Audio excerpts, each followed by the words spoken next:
studies. Here are our guests. I will, of course, introduce them separately in a bit. Before that, I want to mention about my German university, which is organizer of today's webinar and also Germany's largest database, not only of English to study programs, but of study programs in general, because now in case you also, who knows, maybe you also want to search for study programs that are taught fully in German, you can also browse them in our study finder and find the relevant programs. I will also show you how it works in big detail in a minute. You are welcome to check our articles. They are very comprehensive, to the point, and tackling questions that are really interesting for not only internationals, but to be honest, mostly international students, because we have a whole sections about scholarships and visa and what uni-assist is and so on, that because it's not that common thing for international students. So to make easier for you to just navigate the jungle of the visa and other bureaucracies, we have articles which are country specific and also translated into different languages. So feel free to check them out. You're always welcome to join our webinars. Even though we don't do one-to-one counseling, you can consider those webinars as type of counseling, because first of all, you get to know the study programs and you can meet the study program representatives directly. And at the same time, you can also connect with us in case you have general questions. We are happy to assist. And for general questions, we specifically have general webinars about uni-assist, scholarship, visa, Chancencard, and arrival to Germany, so that we are covering more of that topics in more detail. This is our team. We are based in Hamburg, Germany, and we are counseling also from different cities of Germany. All right, now, as mentioned, if you use our study finder, which is here, and you browse for the programs in sociology and development studies, you have 70-degree programs in English or English and German courses and so on. And to make sure that you can find a suitable program in a short amount of time, you can add different filters, for example, and language restriction. Maybe you already have your IELTS or TOEFL score that you are searching for programs that are accepting this exact score. So you can always filter. You can combine multiple filters, and then you can even sort programs according to application deadline or location or something similar. So it's very user-friendly. You can also check our subject pages that provide broader information about the subject. You have one in sociology, development studies, and you can see a very interactive page with lots of graphs that provide description of the subject, average tuition fees, application admission requirements, and language requirements.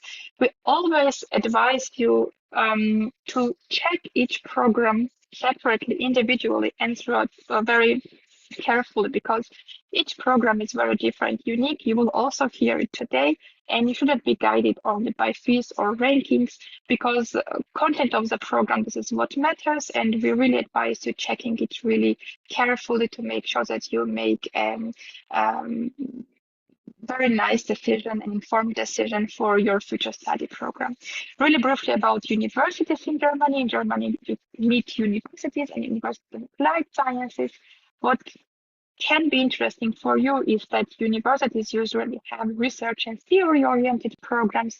Universities of applied sciences usually have practice and application-oriented programs. But going back to my previous slide, each program is different, so please check the content. Another advice is that before you start application, you need to make sure that you meet qualification requirements. Application documents is a separate thing, but it's really important to meet qualification requirements. If the program has minimum GPA or a certain level of English and you don't meet this, then there could be less point of collecting documents, because most probably you may not be in the program because you don't meet the minimum qualification requirements. Again, it could be case by case, and that's why we also have these webinars to clarify your doubts. Much for this kind introduction, and welcome everybody. I'm happy to meet everybody who's interested here in our development studies program. It's a master's program that we have started some 8 years ago. Let's say not a completely new program, but among the newer ones in development studies in Germany, where we take a particular approach that the University of Bayreuth, which is rather toward the more southern part of Germany on the map. Some of you might know or might have heard of Nuremberg as the next major city in a very nice, close to nature environment. We are a relatively small campus with like 13,000 students. I will show you a few numbers in a minute, in an environment that is really conducive to do your studies.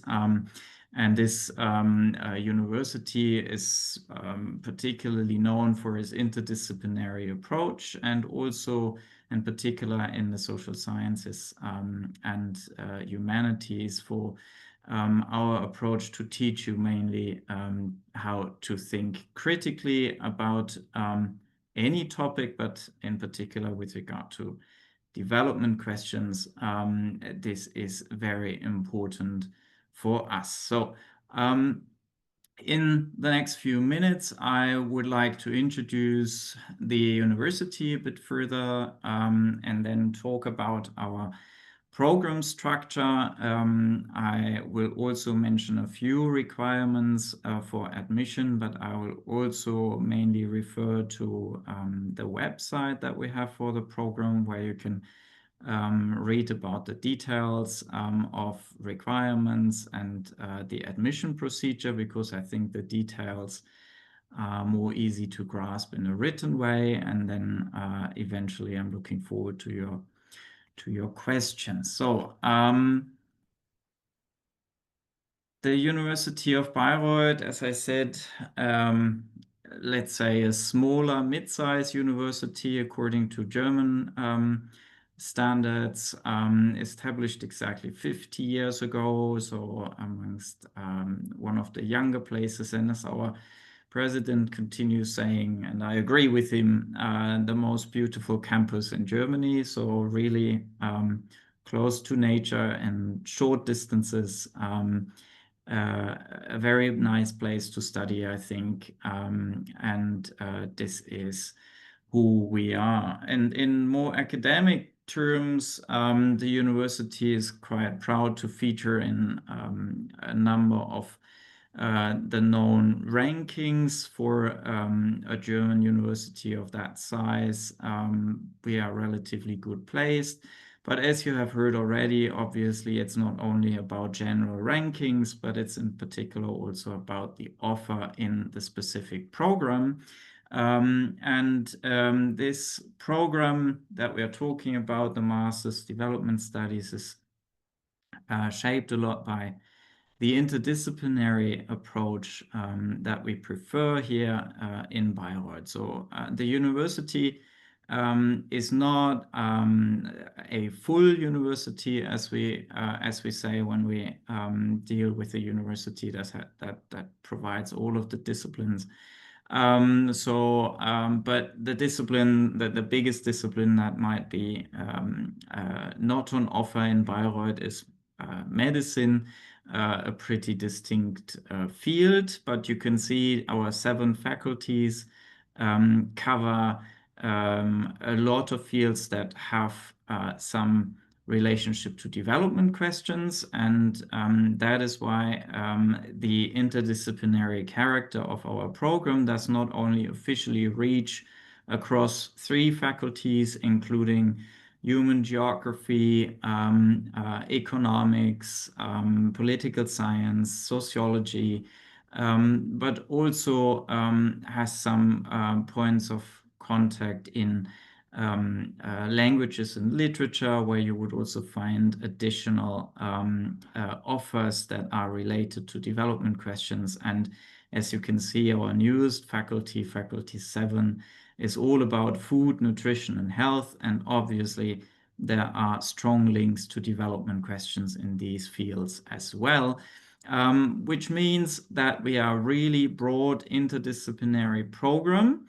and want to address development questions from various perspectives, from various disciplinary backgrounds, in order to discuss what development is in a theoretical and critical perspective, but also what it means to design development in policy, and what the consequences of development policies, development projects actually are. So for this reason, we involved quite a number of departments in our program. You can find all of this information on the website as well. I mentioned already that we included economics, human geography. This includes political geography, but also economic geography. So you see already some overlaps in topics, but not necessarily in perspectives. We have a strong department of sociology being involved in the program, also in charge of the methods training, where we have some offers in the first phase of the program that we consider to be necessary to bring everybody on the same level of methodological knowledge. And then it continues with the fields of political science and more specific elements that you can find here in the list. So you might wonder what the general structure of the program actually is. So what are the fields that you will cover in your study program? And you can see 30 ECTS are worth 1 semester. Yeah, so you can already imagine that 1.5 semesters of foundations give you a broad interdisciplinary introduction to questions of development, where we have courses that would be interdisciplinary by design, and then more courses that are already presenting some insights from the various disciplinary perspectives that we include in this program. So this is for everybody. So all of our students study courses across the social sciences, geography, and economics, including perspectives from anthropology, by the way. We also have a strong department for the study of religion, where the interface between religion and development questions is also addressed. So we have, as you can see, quite a number of colleagues at the university that might not be amongst the core departments involved in the program, but that give you even more opportunities of adapting the program to your own interests. And along the same line, you will have the opportunity to focus on one field and study at least 3 courses from a more disciplinary perspective, always including questions of development, of course, or focused on questions of development. These are the 3 areas that you can choose. So again, sociology and politics is one field. You can choose your individual focus. The other is global geography, and the third possibility is international economics. But again, you can see 18 ECTS. That's a specific share that should also allow you, if you are interested in aiming at a PhD, for example, to collect the necessary background in a discipline, because this is usually where you study in the PhD program, or where you receive your PhD from. That's why we give you the opportunity to focus on one disciplinary perspective, but you will always have this larger element of the foundations where interdisciplinarity is represented. Then you have this element of an individual development and internship. That's where we try to open our program to practice. Unlike many other theory-oriented programs, we decided that we want to connect development studies we want to connect the theoretical elements of development studies to your own experience in the field. That is why we reserve 20 ECTS for an internship that you are supposed to integrate into your program.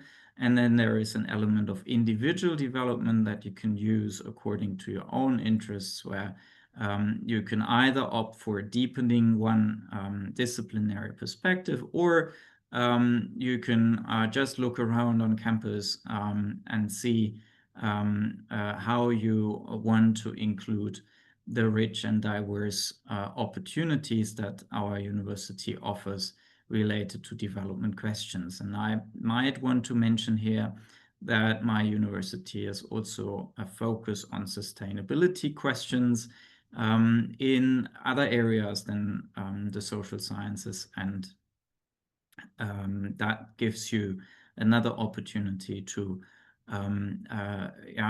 carry out an even more interdisciplinary study program here. Yeah, in the end, as usual, you will write a master thesis, and ideally we encourage you to relate your master's project to some of the experiences you made before, and in an ideal world you would be able to connect to your internship, for example. Usually we have in-depth conversations. Either with myself, I am the program advisor, but also responsible for the sociology and politics track within the program. So either you look for general advice with the advisor, or you look around for a potential master thesis supervisor already and have a conversation about how you can best use the individual development and internship phase in order to work toward your master thesis. That's not an obligation, but that is a possibility that we suggest you to think about in order to make yourself an expert of an important topic that you can then convincingly work on in your master thesis. So that's what I wanted to say about the program itself. In terms of content and structure. Beyond that, our program in development studies is insofar extraordinary at the German universities that offer programs in development studies, because we do have that large window for practical experience that I mentioned already, but in particular also because we successfully internationalized the program. So we have approximately 80% non-European international students. There is a certain focus on students from the African continent currently, and we would be very happy to see also more students from other areas of the world. The Africa component comes because of another particular strength of the University of Bayreuth, which hosts the largest center for African studies in Germany and one of the largest centers for African studies in Europe. However, I also want to underline that this doesn't mean that we do development studies only from an African perspective.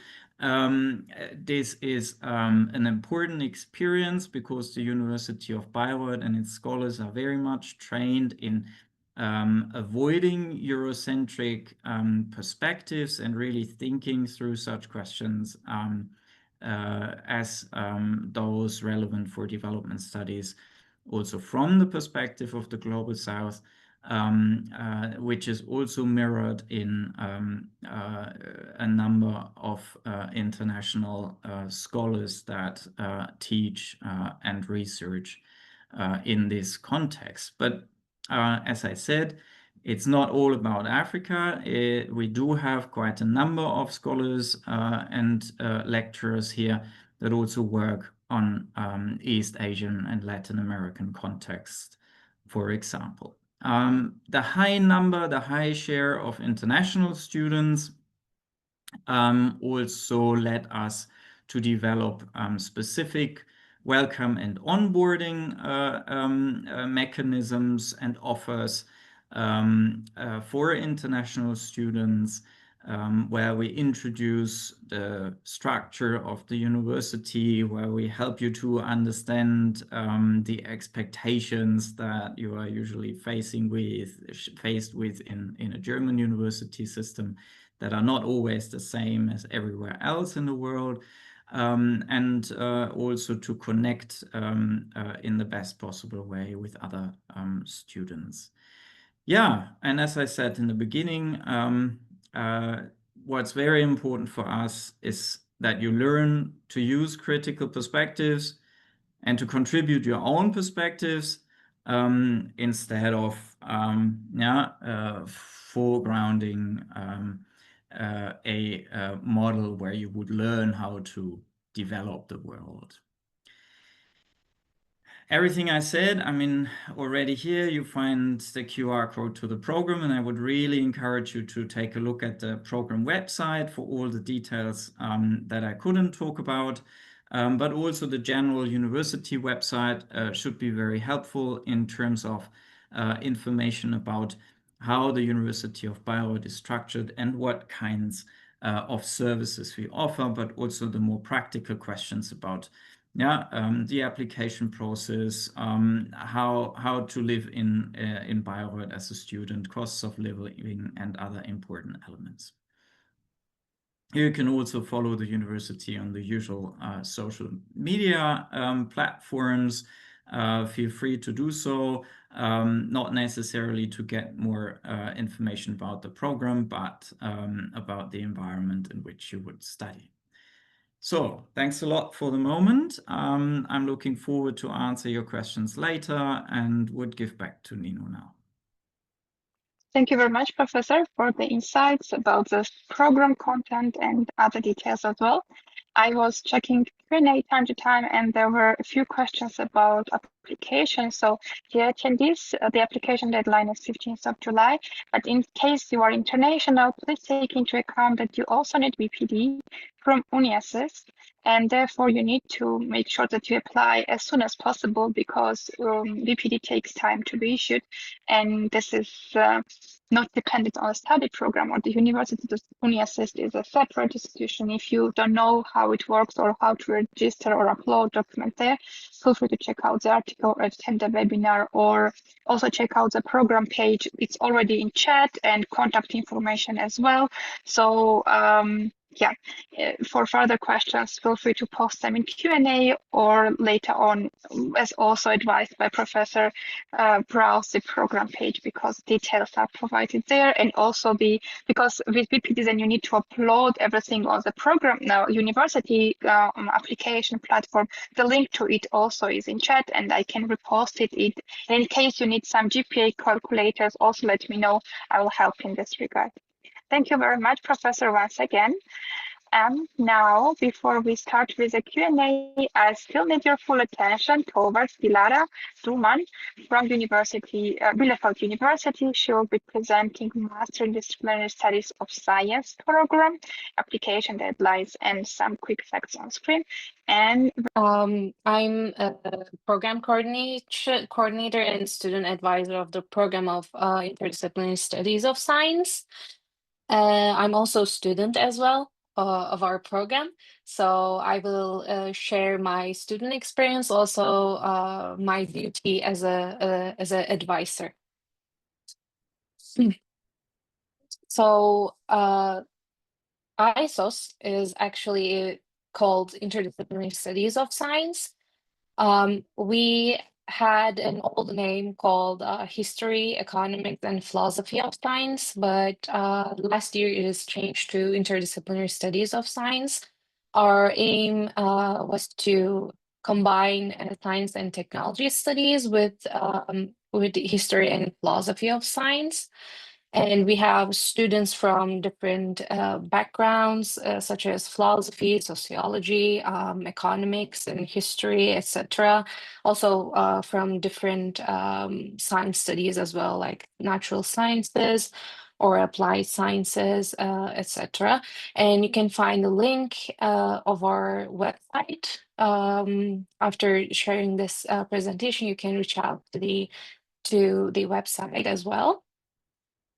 So institutional context is our program is actually hosted by the Institution of Interdisciplinary Studies of Science. We are actually part of the History, Philosophy, and Theology faculty in the philosophy department. But in May, actually, we have a different institution, which is called Interdisciplinary Studies of Science, and we are officially part of that institution as well. We used to be more linked to the philosophy department, but now we will have more engagement with the institution. So because of that, the program itself will not be fully abstract or theoretical program. It will be more engaged with the research and the other stuff as well. Like I said, it's a combination of history and philosophy of science and science and technology studies. We are engaged with economics part as well, but after some problems with the economics of science part, we are more related to sociology and sociology of science. So economics of science is kind of now deleted off from the program.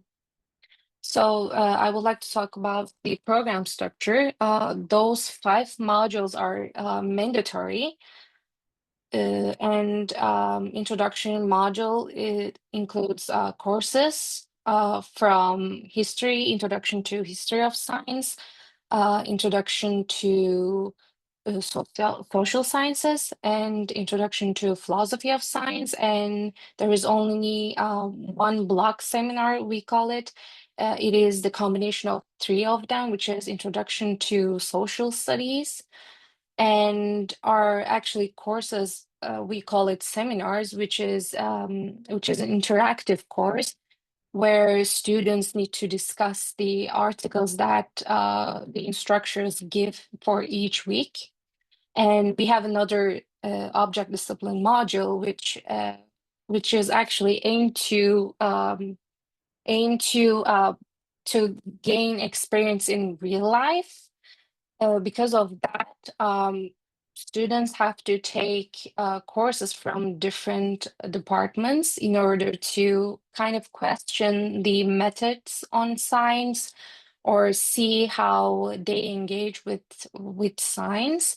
So this is an module that actually goes beyond the philosophy or like sociology department. And we have other 3 core modules, which are development of science, science and society, and philosophy of science. Development of science is actually about history of science. Science and society module include courses from sociology. It's basically about society and how it is related to science. And in philosophy of science courses, they're actually about methods on science or different contexts of science. And like I said, we have to take all these modules, and we also have master thesis module as well. So on those master thesis, we have to write a thesis, and for all these modules as well, we have to write at least one term paper. And there are additional academic requirements. On paper, we have to have a semester abroad, which we can say is kind of like an Erasmus. Partner universities, I wrote down Paris, Bologna, and Vienna, but it might change in the future. I cannot make sure that these will be partners universities. Like I said, on paper, it is a requirement, but we actually have an exemption form for, especially for international students, because for us, like it is not possible to move in or out quickly, or people can have families or kids, so they might not want to go to another university for that. So we just have to fill out the exception form and exempt it from this Erasmus or semester abroad part. And another requirement is that it's 6 weeks of internship, which again is kind of related to object discipline module. The aim is that to see how in practice how science work. So in the internship, you can do the internship in journals, science journals, or in research institutes or in a company. There are so many opportunities to do your internship during the study. So, like I said, our aim is to combine different fields and deepen the knowledge in students' original field or exploring new fields. And our curriculum designed to broaden perspective and bring in an analytical approach to different fields. And for the career prospects, I can say that people who are graduated from our program can work as a university administrator, work in science management, ethics committees, or work in science journalism. It has been discussed in the last meetings. I cannot give you assurance on that, but there might be some PhD positions for the institution or for our program, or you can always continue with history and philosophy of science or science and technology studies programs as well. And the most important part is the admission requirements. What we like to have is the copy of degree certificates, of course, and transcript of records or diploma supplement, model descriptions, module handbook. We don't, international students don't have that something like this, but it's actually what we wanted to see is if students have relevant knowledge or background or experience in philosophy of science or history of science or in sociology. So we need to see that, and also proof of English sufficiency. We want C1 level. You can take TOEFL exam, you can take IELTS. You can also show a document from your university, that you were taught in English. But I want to emphasize that it has to explicitly state the C1 level. Otherwise, we won't accept your document from a university or somewhere else. And link of the application is down below. We do not have, we don't take applications from from UniAssist, we have our own uni portal, so we can use the link down below. And that's it. For further questions, you can see my email over there. And if you have any specific or detailed question, you can ask me over there.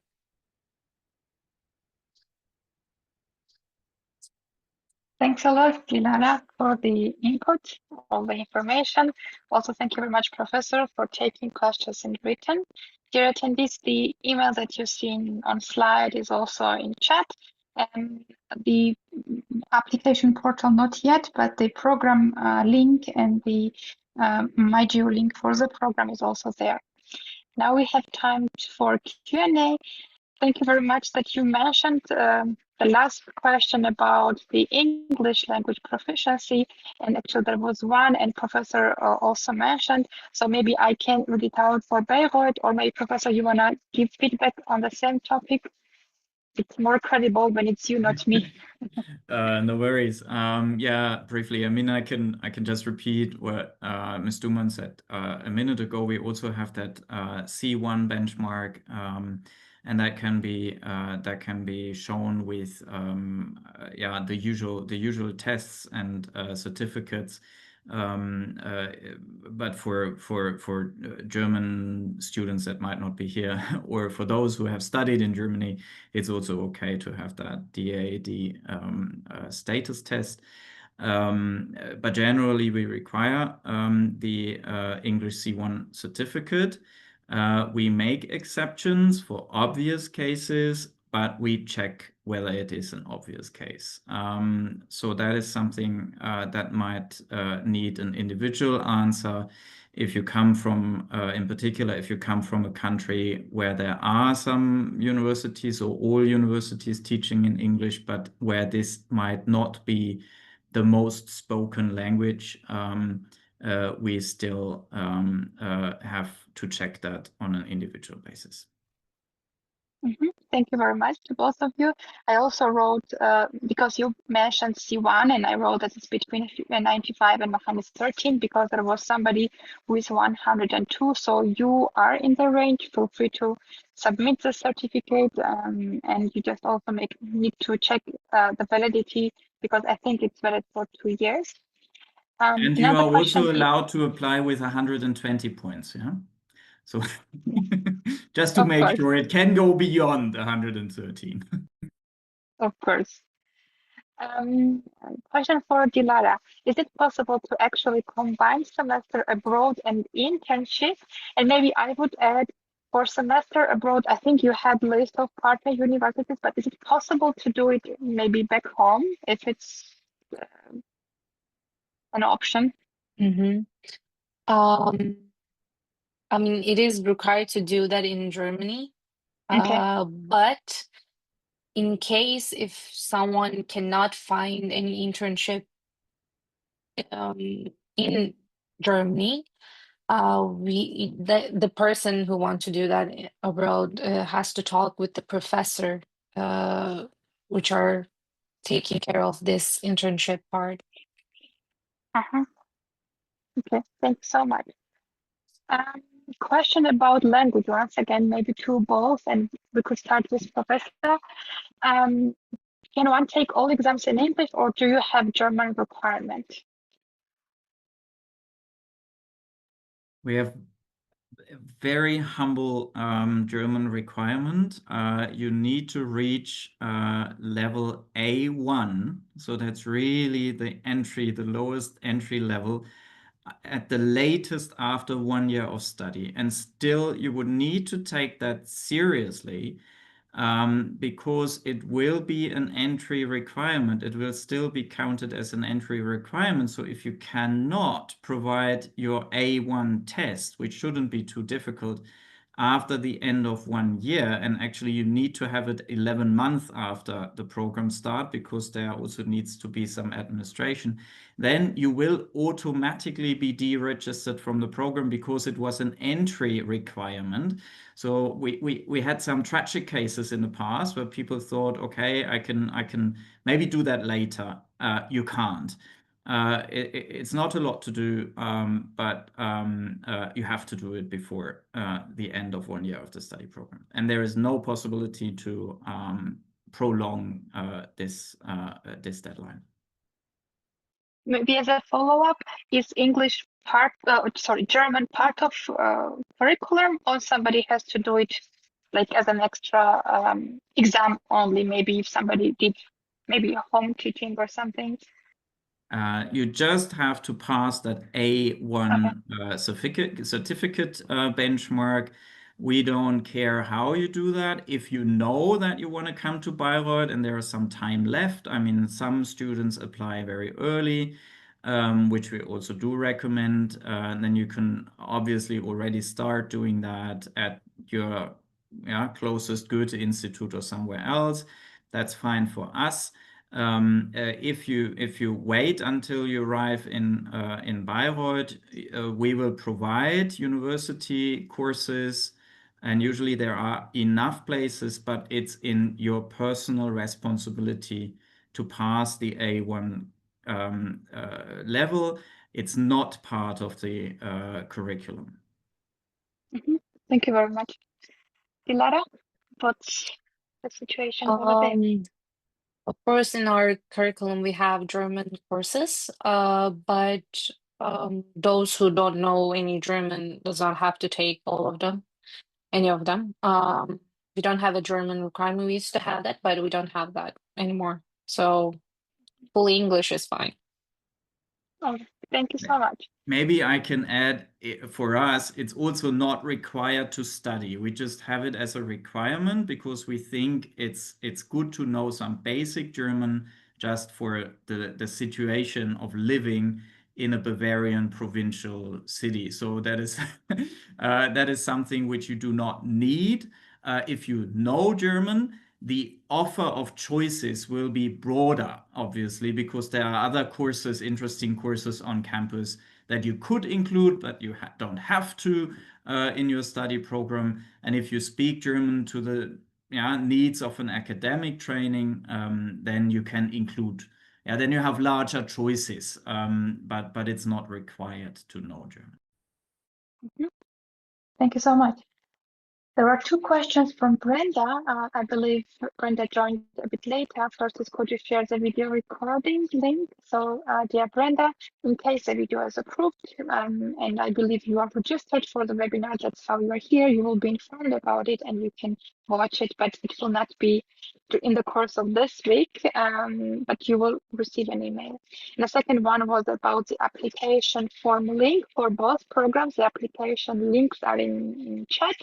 Feel free to open them. In case you cannot see them for any reason, give me a short notice in the chat and I will copy them as a private message to you. All right.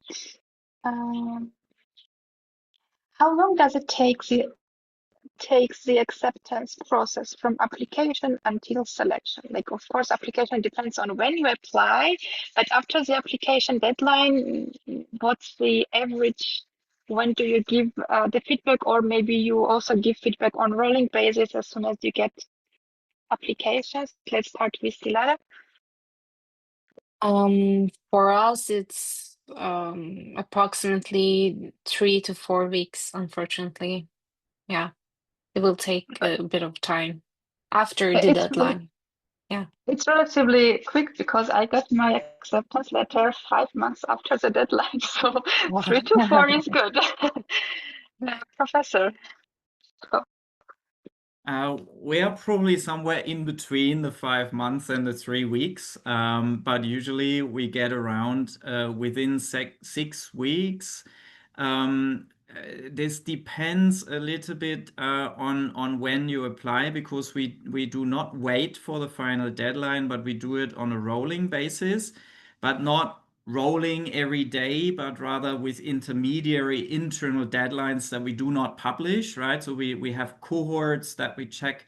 But what we do, and this is particularly interesting for international students that require a visa, we usually encourage applicants from outside the European Union to apply as early as possible. And if some of our listeners would consider applying next year, I would highly encourage to apply in March. That's when we open the portal already, because we always do a first round of checks in the end of March, early April. And that is in particular if you know that it will take time to receive your visa, an appropriate time frame. But I think for many countries, it's also still not too late. Final deadline is 15th of July, but we will also check applications in between. Mhm. Thank you very much. Another open question is, does an economics bachelor applies? I think I already saw this question. I don't know if it's from the same professor or not. And I also saw, Professor, you answered it, but since it's repeated, maybe person was disconnected or something happened. Maybe we could, like for both programs, take this question.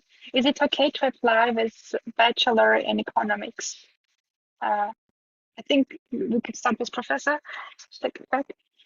I guess this specific question was rather for Bielefeld, but I can say since we have the economics track, if you have a bachelor in economics, it's very likely that we admit you in particular for the selected focus in economics, and everything else depends on the specific program that you studied before.